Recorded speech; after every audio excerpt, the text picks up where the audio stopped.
9 de la mañana con 6 minutos. Bueno, el dengue, lo que supone el dengue en este momento del año, la multiplicación de casos, pues prácticamente atiborra la prensa escrita esta mañana de martes 10 de septiembre. Contra el mosco, 1,000 combatientes en calle y 332% más de casos. Jalisco acumula en este momento el 15% de los casos nacionales, es decir, 1 de cada 6 casos de dengue a nivel nacional ocurren aquí, en nuestra entidad. Serían ya 15 los decesos a causa del dengue, 2 que estaban plenamente confirmados ayer en la tarde y otros 13 que continúan en dictamen, pero que se presume que esa podría ser la causa. Hay otros 10 que se descartaron como digamos que el origen tenga que ver con el dengue. Advierte a la Secretaría de Salud que no hay vacunas por toda esta idea de que se están ofreciendo vacunas falsas en calle. Y bueno, para aclarar tus dudas, para más o menos que tengamos la información adecuada con relación a este tema, saludo a la doctora Isabel Higuera. Ella es coordinadora estatal de vectores y zoonosis. Así es. De la Secretaría de Salud. ¿Cómo estás, doctora? Buenos días. Muy interesada en hablar del tema con ustedes. Doctora, clarificándonos los números.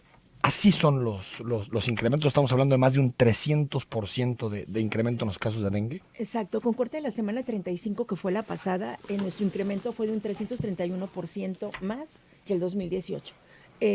Tenemos 1,777 casos confirmados. Sí es un incremento importante, sobre todo que se dio en un periodo corto, prácticamente de julio a la fecha, fue que tuvimos un incremento de casos. Sin embargo, el estado de Jalisco desde el primeros semanas de enero tuvimos un repunte de casos. O sea, estamos hablando de que en todo el año ha habido más casos de dengue. Que en 2018 sí.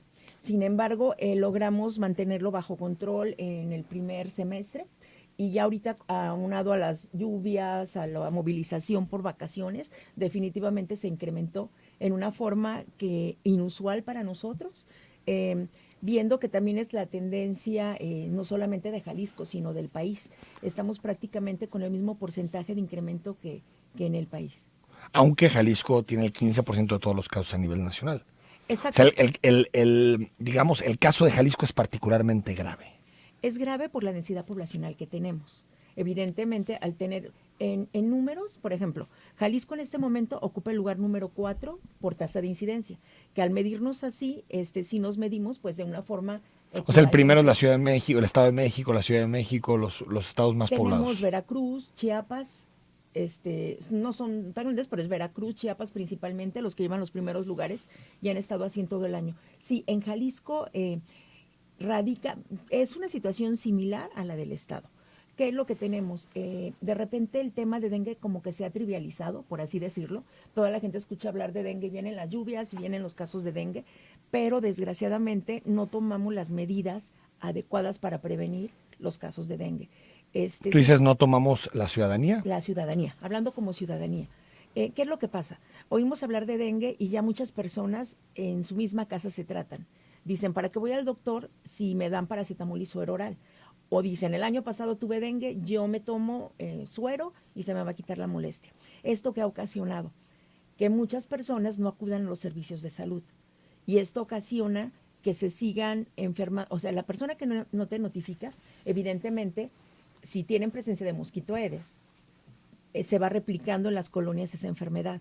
Esa es una parte. Y la otra parte es que no todos acuden a las unidades de salud que tienen el reporte en el Sistema Nacional de Vigilancia Epidemiológica. Entonces nosotros trabajamos en base a los casos. Entonces por eso digo que el tema o el problema que tuvimos este año principalmente fue eso. Y es muy similar lo que ocurre en los otros estados, de acuerdo a lo que platicamos con nuestros compañeros. Entonces ese es uno de los puntos que incrementaron o que desarrollaron este número inusual de casos. Ahora, quiero entender por qué el incremento de 2018 a 2019, doctora, porque dices, como ciudadanos nos enfrentamos a un dengue, agarramos paracetamol, nos hidratamos con suero oral, con lo que tengamos a la mano, pero pues esas formas de enfrentar el dengue eran igual en 2018 y en 2019. ¿Qué explica esta explosión de casos? Siendo la ciudadanía la misma que era en 2018. Es más el número de personas que no acuden a consulta. Por ejemplo, Los primeros casos que tuvimos en zona metropolitana, o que el año pasado teníamos en zona metropolitana, era un caso. Llegabas, cortabas cadenas de transmisión. Ahora estuvimos llegando a colonias. O sea, el primer reporte que teníamos nosotros de un caso confirmado no era una persona. Tú llegabas a atender a esa persona que te había detonado un reporte y resulta que ya tenías manzanas con casos. Ya se había expandido. Exacto, ya se había expandido. Y no es lo mismo que llegues a una colonia con un caso, incluso con 5 casos, a que llegues a una colonia con 50 o con 60 casos o 60 enfermos. Porque esto te habla de mayor presencia del virus en esa colonia. Entonces, esto hace que se disperse más rápidamente. Y el ejemplo no fue uno en la ciudad, fueron varios al mismo tiempo. Entonces, cada paciente que tenemos no solamente es tratar el domicilio de la persona, sino que tienes que investigar en dónde estuvo con fiebre, cuando inició la fiebre, en dónde estuvo en el trabajo, en qué lugar. O sea, toda esa serie de situaciones. No es lo mismo hacerlo con 5, hacerlo con 50 o 60. Esa es una de las causas que yo considero que fue un factor importante. Eso y que la gente acude a las farmacias cercanas a los consultorios pegados a las farmacias. Y no todas estaban reportando a secretaría. O sea, se atienden en los consultorios estos que están al lado de las farmacias y no te hacen un diagnóstico real de lo que tienes. Ahora, doctora, noto como si todo el problema estuviera en la ciudadanía. La No. Secretaría de Salud no asume algún tipo de responsabilidad porque son 300 y tantos %. Y estamos hablando justo en el cambio de una administración en donde, digamos, tal vez las fumigaciones no se hicieron a tiempo, los trabajos no se hicieron a tiempo. Es decir, desde la parte institucional, ¿qué autocrítica asumen? Claro que es un trabajo en equipo y en coordinación.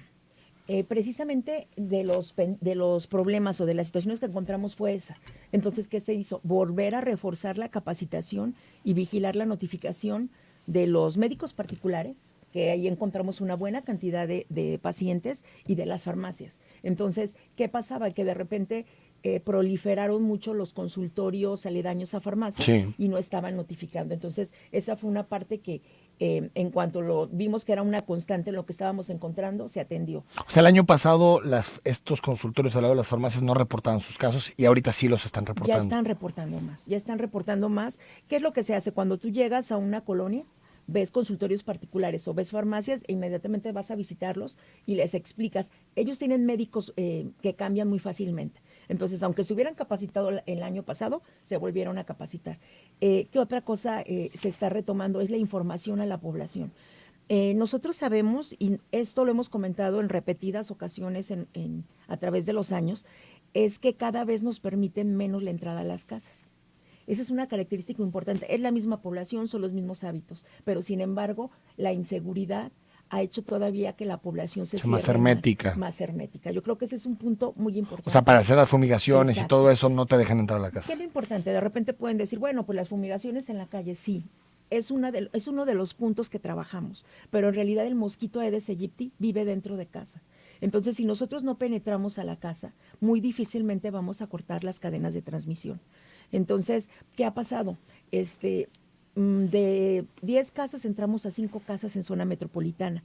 Para que nosotros podamos cortar cadenas de transmisión de la enfermedad, necesitamos cuando menos un 90% de cobertura. Entonces, esto ocasiona que no podamos hacerlo de una mejor forma. ¿Qué estamos haciendo?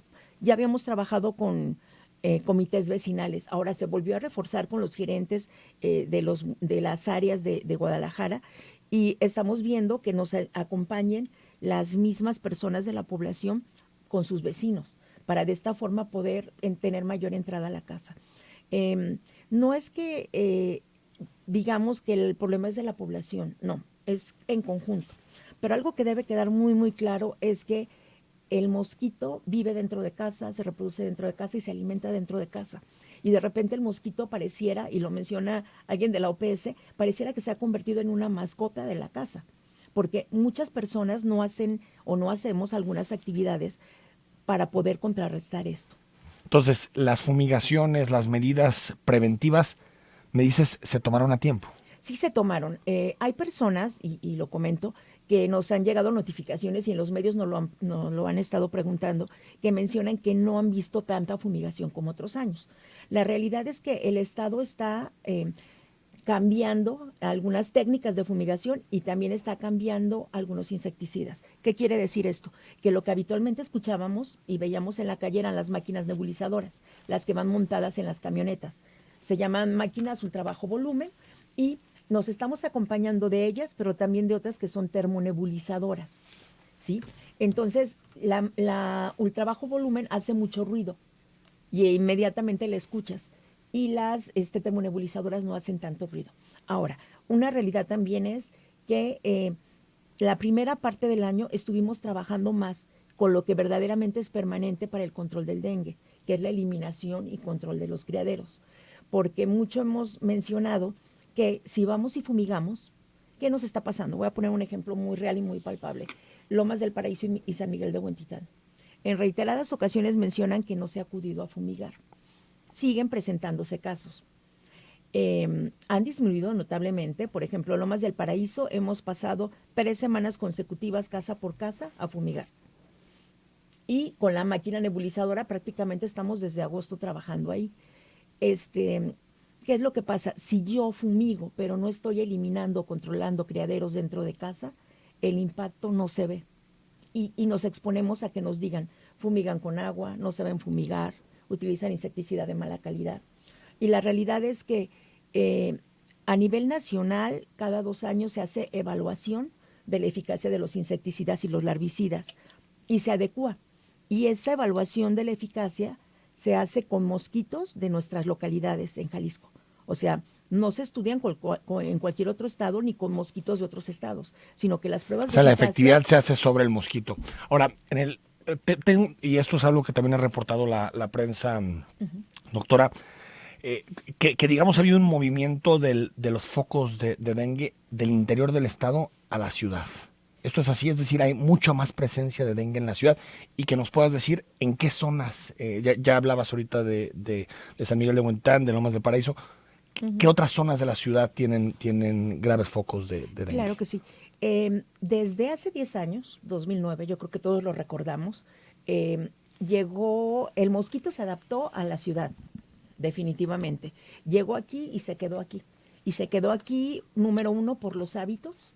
¿Por qué de repente tenemos más casos en zona metropolitana que en la zona rural, sí, incluso que en la costa? Somos mayor número de personas, la forma de vida en la ciudad es diferente a la zona rural. En una familia habitualmente trabaja el papá y la mamá y la casa está sola todo el día. A veces nada más son dormitorios las casas. Esto ocasiona que no podamos, vuelvo a lo mismo, entrar a la casa para poder hacer actividades y esto hace que se pueda replicar. O sea, se llenan de humedad, se llenan de espacios, de microclimas propicios para el dengue. Y algo importante es que todos hemos notado que el clima ha cambiado mucho en nuestra ciudad. Definitivamente el calor hace que se reproduzca más rápido el mosquito. El calor. Las temperaturas desde el año pasado han sido más intensas. Agua hay todo el tiempo.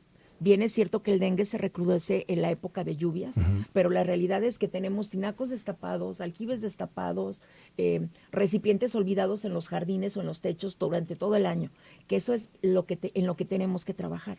Entonces, como mencionaba hace rato, no es que digamos que la responsabilidad al 100% está en la población. Nosotros tenemos una parte muy importante al acudir cuando nos notifican los casos y a proteger en aquellos lugares que sabemos que hay concentración poblacional y que va a haber una gran movilización poblacional. ¿Dónde está el mayor número de casos en zona metropolitana? ¿En qué tipo en qué barrios, colonias? Bueno, como mencionábamos, zona norte de Guadalajara, zona norte, Huentitán, Rancho Nuevo, Lomas del Paraíso. Tenemos la colonia Atlas también con alguna situación, el Ferrocarril y tenemos el Fresno. Esos son los que presentan como un número más alto de casos. ¿Que aparte son colonias densamente pobladas? Densamente pobladas. Nuestras encuestas hablan de un 60% de positividad de las casas. O sea, de casas que pudieran llegar a tener. De casas que si no tomamos alguna medida, pueden fácilmente presentarse brotes. Vamos al corte, doctora, y si quieres volvemos para hablar también de vacunas, claro sí, de cómo detectarlo, qué hacer en caso de que tengas dengue. 9 de la mañana con 21 minutos. 25 minutos. Si tienes alguna duda sobre el tema del dengue, escríbenos al 33 18 80 76 41 estamos conversando con la doctora Isabel Higuera, coordinadora estatal de vectores y zoonosis de la Secretaría de Salud. A ver, doctora, ¿cómo sabemos si tenemos dengue? ¿Qué tipo de síntomas podemos presentar? Bueno, el dengue se parece a muchas enfermedades, definitivamente. Los síntomas principales son fiebre, dolor de cabeza, dolor atrás de los ojos, o sea, no ardor de ojos, sino dolor en la parte de atrás del globo ocular, dolor en los músculos, en las articulaciones, salpullido puede haber también. Es fiebre más 2 o más de los síntomas que te dije. O sea, dolor no tienen de que cuerpo. ser todos. No tienen que ser todo. Con que tú tengas fiebre, dolor de cuerpo y dolor atrás de los ojos, ya es. Pero pues con eso puedes pensar que tienes dengue. una gripa o... Exacto. Por eso es importante. ¿Qué está pasando ahorita? Que dicen que hay, o sea, sí tenemos incremento de dengue, pero muchas otras personas de entrada ponen dengue en sus diagnósticos. Y cuando acudimos no son casos de dengue. O personas hablan diciendo que tienen dengue, pero en realidad no es dengue. Y eso hace que las brigadas vayan a atender pacientes o casas en las cuales no hay en realidad circulación del virus. Es decir, si presentas estos síntomas, ¿qué debes de hacer? Si presentas esto, número 1, sí debes acudir al doctor, aunque parezca algo muy trivial. Es importante porque ahí te pueden decir si es dengue o no es dengue. Y el dengue, ¿a cualquier doctor? De preferencia de unidades de la Secretaría de Salud. Pero si fuera algún médico particular, de todos modos yo pido a la población que lo reporten a oficinas centrales, a la Secretaría de Salud, al teléfono 3030 5000. 30-30-5000. Extensiones 35065, 35067 y 35066. Entonces lo reportan y bueno, de esta forma nosotros ya sabemos para ir a hacer intervenciones del control del vector. Pero lo que es sumamente importante es que entendamos que el dengue es una sola enfermedad que se puede presentar desde síntomas muy leves como esos que mencionamos, que pueden parecer alguna gripa o que pueden presentar datos más graves. Te tienen que revisar en el primer momento que empiezas para ver si en tu exploración clínica tienes algún síntoma que indique que te puedes complicar, porque el dengue se puede complicar. A ver, entiendo por lo que platicamos, doctora, que hay más de un tipo de dengue. Prácticamente nosotros, es un virus, es el dengue virus, pero tiene 4 variantes. El serotipo 1, el serotipo 2, el serotipo 3 y el serotipo 4. En el estado de Jalisco en los últimos 15 años había predominado el serotipo 1. Por años prácticamente era el único serotipo que teníamos. Ocasionalmente tenías un paciente con serotipo 4 que venía de otro lugar y inmediatamente ahí se quedaba. Sí, pero el grueso de los casos, el grueso de los casos 0-1. Desde hace 15 años. El año pasado empezamos a notar mayor presencia del serotipo 2. Sobre todo aquí en zona metropolitana hubo algunas colonias en las que lo tuvimos y se contuvo.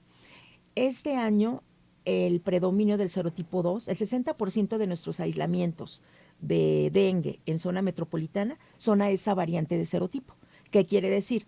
Que muchas de las personas que se enfermaron en años previos al serotipo 1, ahora que llegue el serotipo 2 se pueden volver a enfermar. Que eso va también de la mano con la respuesta de hace rato. Eso también nos explica mayor número de casos. ¿Por qué? Porque aquellos que se enfermaron el año pasado por el serotipo 1, este año se pueden enfermar por el serotipo 2.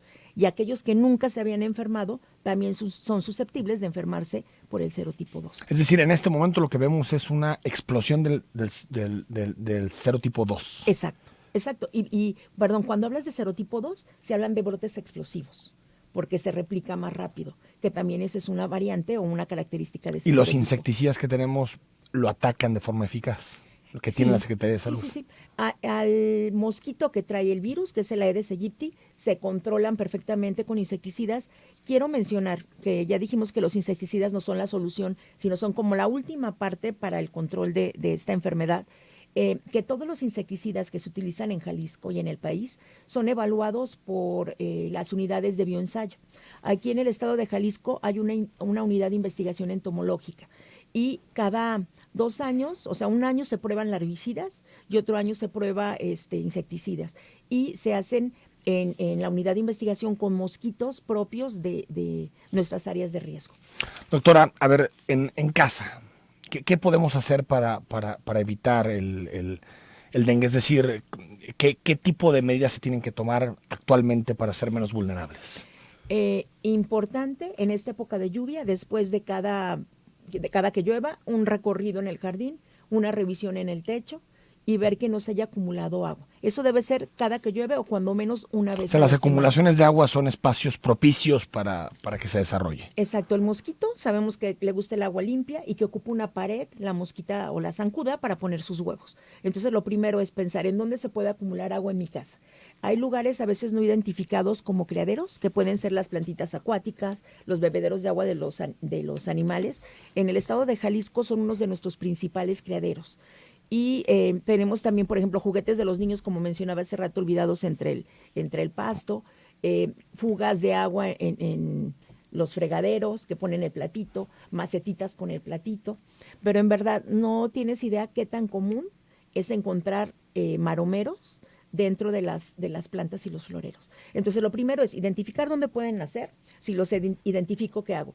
Mi tinaco, por ejemplo, lo tengo bien tapado, pero encontré maromeros, quiere decir que el hoyito que tienen los tinacos, sobre todo los negros de plástico, por ahí se puede meter la hembra a poner sus huevos. Entonces hay que tapar ese orificio, hay que taparlo con una telita, una gasa, algo que permita que entre y salga el aire, pero que no puede entrar la mosquita hembra. Si encontré una cubeta olvidada de muchos días, más de 7 días, seguramente va a tener maromeros. ¿Qué hay que hacer? Voltearla. En el momento en que tú quitas los maromeros del agua, en ese momento se mueren. Tengo algunas cosas a la intemperie que se pueden acumular agua, las volteo y las pongo bajo techo. De esta forma disminuiremos notablemente el riesgo en casa. Y número 2, si en mi casa hay alguien con fiebre dentro de casita y en lo que llegamos nosotros, pueden utilizar insecticida casero. La OMS ya lo está autorizando. Eso no quiere decir que no vamos a ir, pero eso quiere decir que si hay alguien con fiebre en casa, yo estoy asegurando que estoy matando el mosquito que pueda traer el virus. O sea, previenes un posible contagio. Un posible contagio dentro de la misma casa. Sobre el caso, doctora, digamos, de las personas que ya lo tienen o que ya al menos tienen algunos de los síntomas. Ayer estuvo en redes sociales, en medios, el asunto de la vacuna y que se estaban ofreciendo en el centro de nuestra ciudad, en el centro de Guadalajara, vacunas por 30 pesos contra el dengue. No existe vacuna. No hay vacuna. Hay una vacuna comercial que hace 2015, 2016 se estuvo ofertando por un laboratorio muy conocido y que tiene mucho respaldo. México fue de los primeros países que aceptaron o que permitieron la entrada de esa vacuna al país. Sin embargo, el estado de Jalisco fue muy cuidadoso en adquirirla hasta no ver los resultados. Y por ahí se vio que, no tenía la eficacia necesaria para poder proteger a la población y podría ser. Pero esa vacuna no existe en este momento en el mercado. No existe en el mercado, no hay vacuna para dengue. Y tampoco hay brigadas de la Secretaría de Salud vacunando gente contra el dengue. No. Eso es estafa total. De acuerdo, así es. Toño Gómez, buen día. Si existen preparados naturales que ayuden a mitigar el dengue para tomar si se averigua si es dengue o no.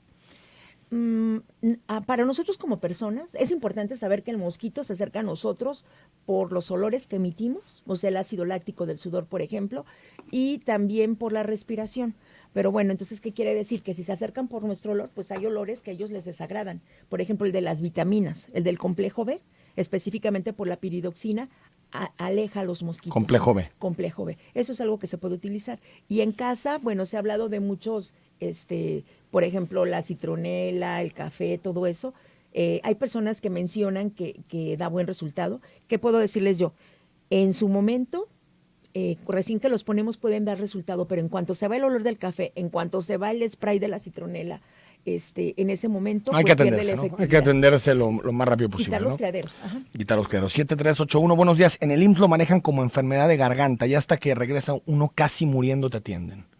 De las cosas que decían que habíamos hecho como secretaría y que asumíamos como sector salud en cuanto a nuestros fallas que estamos encontrando y que han persistido, de repente es eso, que hay algunos médicos que de repente ven faringes rojas y dicen es la garganta, pero eso se debe acompañar de una exploración completa.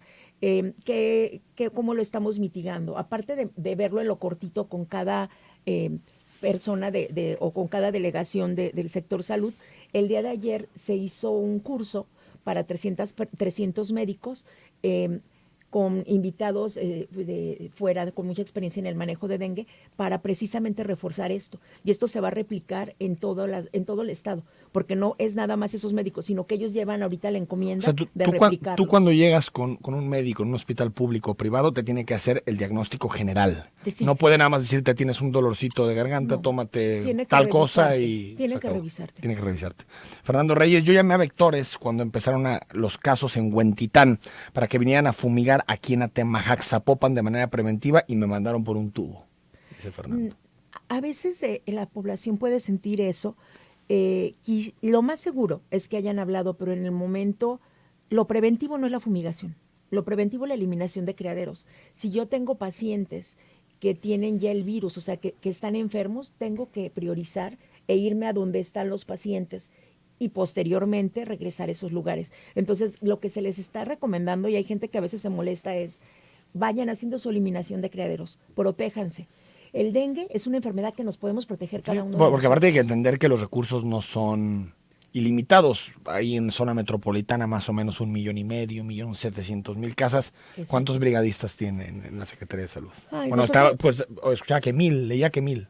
No, pero aquí en zona metropolitana tenemos 350 brigadistas. Es imposible llegar a cada rincón. Hugo Martínez dice, buen día. El día de hoy comencé con los síntomas. Vivo en la colonia Insurgentes, calle Isaac Albeniz, 3919, donde debo reportar.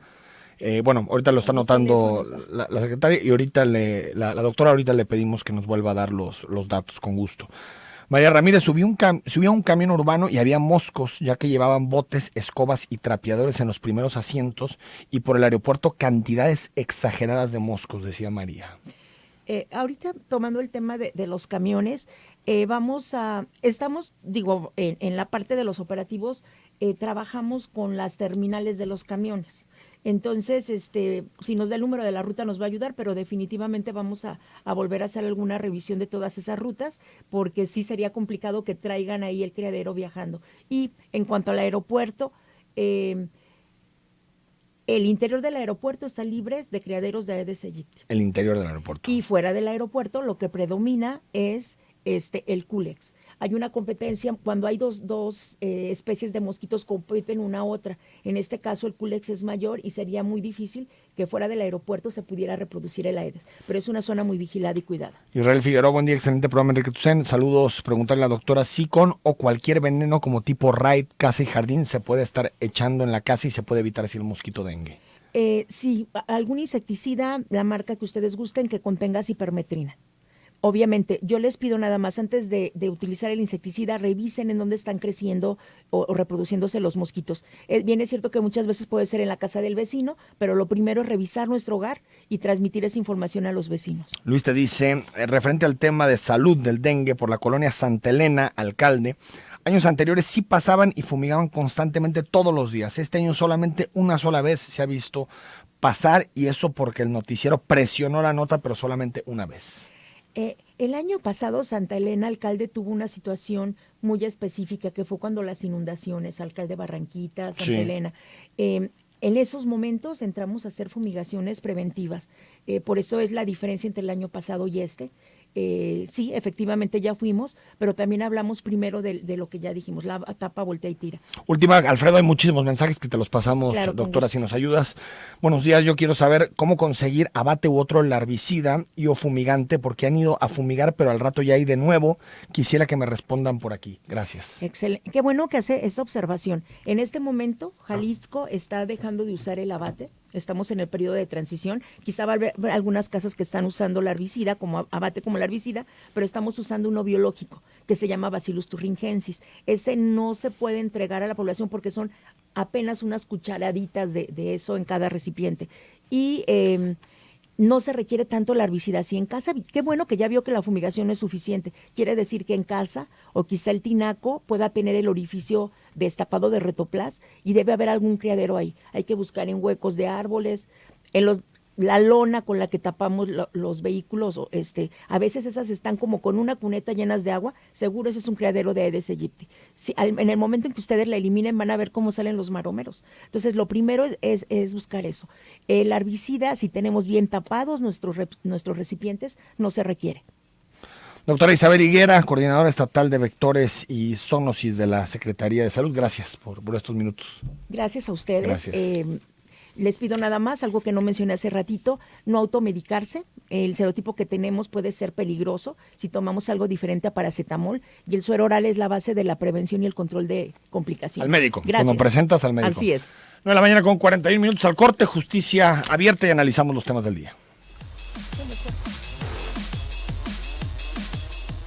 La Función Pública presentó una plataforma en donde ciudadanos pueden denunciar posibles actos de corrupción en el sector público, y lo que decía en ese momento la secretaria de la Función Pública, Ermeréndira Sandoval, es que se trata de ofrecer garantías para héroes ciudadanos y funcionarios que se atreven a levantar la voz. Las denuncias anónimas en el combate a la corrupción es el tema que eligió Jorge Torres. Jorge, ¿cómo estás? Muy bien, gracias, Enrique. ¿Y tú? Muy bien, adelante. Excelente, gracias por darme la introducción al tema. Les platico, desde la publicación en julio de 2016 de la Ley General de Responsabilidades Administrativas, como ustedes saben, uno de los pilares del Sistema Nacional Anticorrupción creado por el presidente Peña Nieto, se establecía la posibilidad de que existieran denunciantes anónimos como un mecanismo eficaz de allegarse de información necesaria para investigar y sancionar faltas administrativas graves o no graves. El tema vuelve a estar en el radar, como bien dices, porque el pasado viernes, 6 de septiembre, se publicó ya en el Diario Oficial de la Federación este acuerdo de la Secretaría de la Función Pública por el que se establecen los lineamientos para la promoción y operación del sistema de ciudadanos alertadores, así es como les llama, ciudadanos alertadores internos y externos de la corrupción. Se trata de un documento de 5 páginas que en resumen establece canales institucionales por los cuales la Secretaría de la Función Pública podrá recibir denuncias con información sobre actos que se hayan cometido, se estén cometiendo o sea probable que se cometan por servidores públicos y que tengan que ver con 3 temas: actos graves de corrupción, violaciones a derechos humanos, hostigamiento y acoso sexual. Llama la atención que la nomenclatura utilizada en el acuerdo no se ajuste a la clasificación de la Ley General de Responsabilidades Administrativas, que distingue entre faltas graves, no graves y actos de particulares. El acuerdo toma su propia agenda y determina que el sistema de ciudadanos alertadores estará disponible para actos graves de corrupción, violaciones a derechos humanos, hostigamiento y acoso laboral.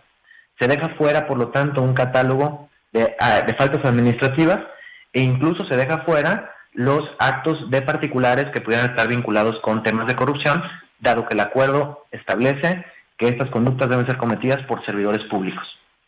Si yo quiero denunciar a una empresa que está inflando los precios o llevando acuerdos con otros competidores a una licitación, pues este sistema no me permitirá el acceso. El acuerdo distingue entre alertadores internos, que son servidores públicos, y externos, que son ciudadanos que no forman parte del servicio público, y establece un sistema para que las personas que comuniquen esta información puedan acceder a un canal seguro que les garantice protección y anonimato. Este sistema puede constituir una gran oportunidad de participación ciudadana y para los medios de comunicación, e incluso una clara herramienta para las investigaciones periodísticas.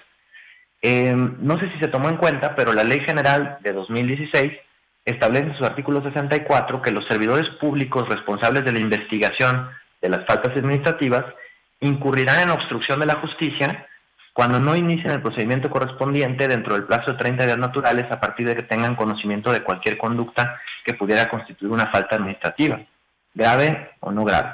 De esta manera, la utilización del canal de denuncia de la Secretaría de la Función Pública dispararía un plazo fatal de 30 días para que la autoridad encargada tenga que iniciar la investigación formalmente, o de lo contrario puedes incurrir en obstrucción de la justicia. Finalmente, el otro aspecto que me gustaría resaltar es que en este acuerdo de la Secretaría de la Función Pública se establece expresamente que no se van a otorgar incentivos económicos a los alertadores anónimos, lo cual me parece muy adecuado, pues de lo contrario se pueden generar incentivos perversos para el flujo de esta información, como sucede en el caso de la Ley de Extinción de Dominio, que ya comentamos en segmentos anteriores de tu programa, y que propone un estímulo económico de hasta el 5% del producto de la liquidación de los bienes objeto de la acción de extinción de dominio. Sin duda, la herramienta del denunciante anónimo constituye una oportunidad para la autoridad de allegarse de información que de otra forma sería muy difícil acceder. Aunque me parece que el reto será sin duda el correcto análisis, filtro y utilización posterior de la información proporcionada para realmente establecer investigaciones que combatan no los actos de corrupción, sino las redes de corrupción. De otra forma, esto puede convertirse en una herramienta para la cacería de brujas. Hasta aquí mi comentario, estimado Enrique. Jorge, nada más para clarificar, entonces en la herramienta de la Secretaría de la Función Pública, uno no puede denunciar a una empresa que tal vez está en contubernio con algún funcionario público para una licitación o algún negocio. Eso no entra dentro de la plataforma. Así es, no está establecido en el acuerdo que se publicó el viernes. Habla de actos cometidos por servidores públicos y que tengan que ver con esos 3 temas nada más. No significa que la Secretaría de la Función Pública no pueda recibir denuncias anónimas de lo demás, porque está en la ley, y la ley, como bien sabemos, tiene una categoría superior a estos acuerdos o reglamentos. Lo que no está claro es cuál es el canal y la protección que van a recibir los ciudadanos alertadores que necesitan protección, necesitan garantías de anonimato, necesitan confidencialidad, si van a alertar sobre actos de corrupción de un particular. Entonces, eso es lo que me parece que un acuerdo complementario podría resolver esta situación para dejar claras las cosas. Y si vas por las tramas, necesitas las denuncias de ambos lados, adentro del gobierno y afuera, ¿no? Sí, claro, que eso sí lo contempla. Jorge, gracias. Gracias, Enrique. Hasta luego. Comentario de Jorge Torres. Al corte y regresamos para seguir analizando los temas del día.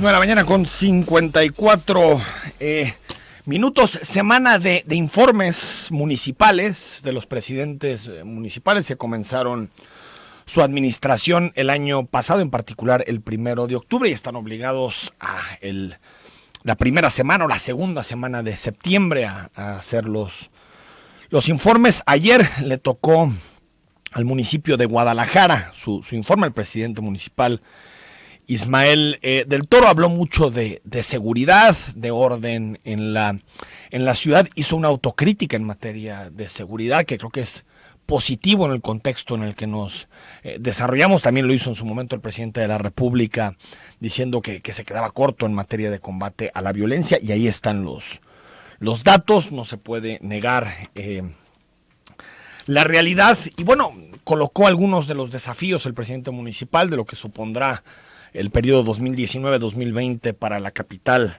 del estado, entre ellos objetivos como, por ejemplo, combatir los espacios tomados por los apartalugares en la ciudad, los famosos franeleros, que sabemos que tienen una buena parte de los principales espacios donde nos desenvolvemos, donde hay comercio, donde hay entretenimiento, donde se mueve dinero, bares, restaurantes, centros comerciales a las afueras.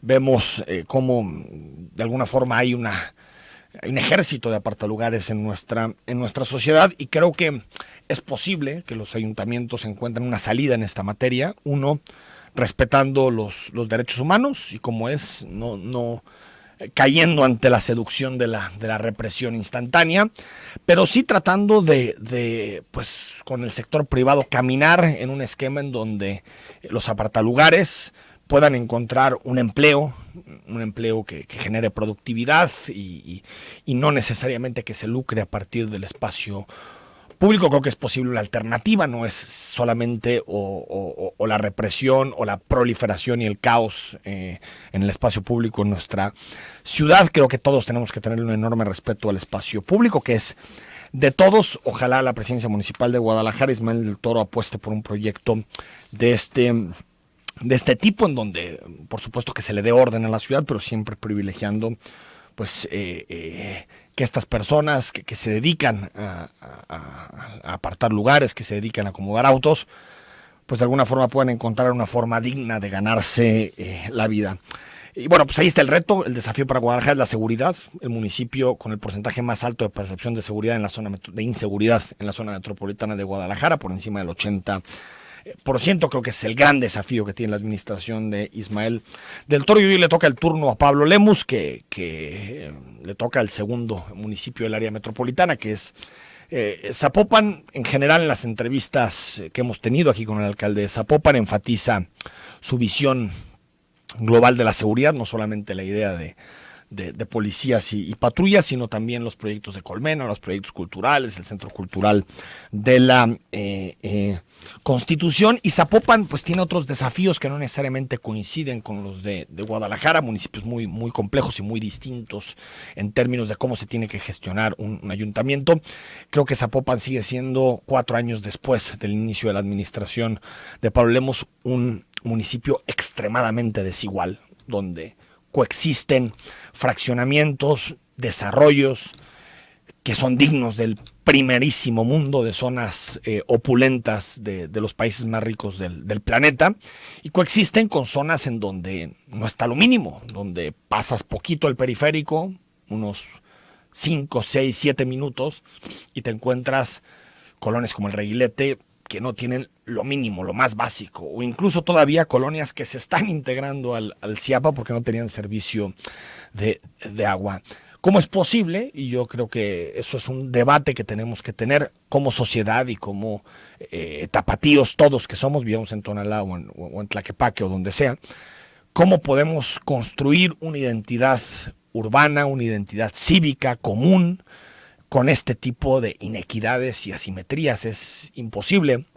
Realmente en esta ciudad puedes vivir de primera o puedes vivir de quinta según el código postal en el que te desarrolles. Y creo que la seguridad es el principal desafío. Ahí están los datos, ahí están los indicadores, pero no podemos olvidar la desigualdad, no podemos olvidar las condiciones precarias. Si tú naces en Tonalá y trabajas en Zapopan, tienes que aventarte hasta 1:30, 2 horas por el pésimo transporte público. Creo que algo que en su momento colocaron los ayuntamientos de Movimiento Ciudadano era precisamente recuperar nuestra idea de ciudad, de una ciudad integrada. Ahí está el IMEPLAN, que está haciendo mucho en esta materia, pero creo que necesitamos que se den pasos mucho más grandes desde el ámbito municipal y desde el ámbito metropolitano para tener una ciudad que trate dignamente a todos, sin importar el código postal en el que naciste o la colonia en donde vives. Nos vamos, mañana seguiremos con este repaso, y también ya no pudimos hablar, se nos fue con el tema del dengue, el presupuesto para Jalisco 2020, ciertos proyectos prioritarios que parecían apalabrados, que no aparecen en este momento en las estimaciones del gobierno federal. Lo platicamos mañana de esto y muchos más temas a partir de las 9, estamos en Cara a Cara.